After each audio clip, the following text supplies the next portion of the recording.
This is Craig with Carshalton Advisory, and welcome to 2 Minutes to Master, a video series where I'll demonstrate a Microsoft Office technique in 2 minutes or less. So get out your stopwatch and let's get started. In today's video, we're going to learn to master Excel's SUMIF function. Let's take a look at its syntax. With the SUMIF formula, we need to provide Excel a range, a criteria, and a range to sum values from.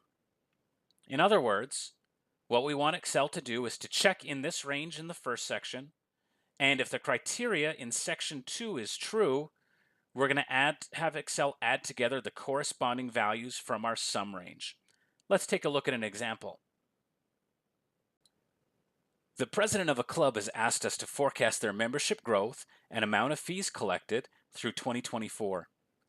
She's asked us to provide a summary report showing the number of new members and the total fees collected for each operational and calendar year going forward.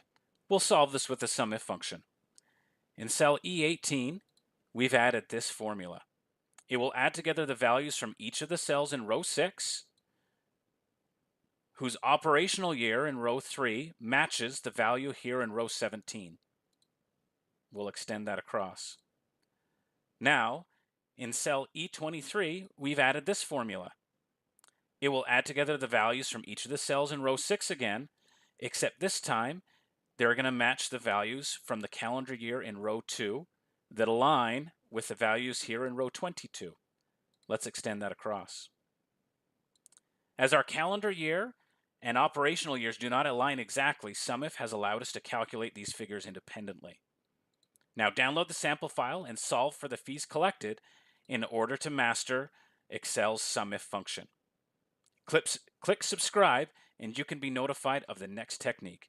Thanks for watching 2 Minutes to Master.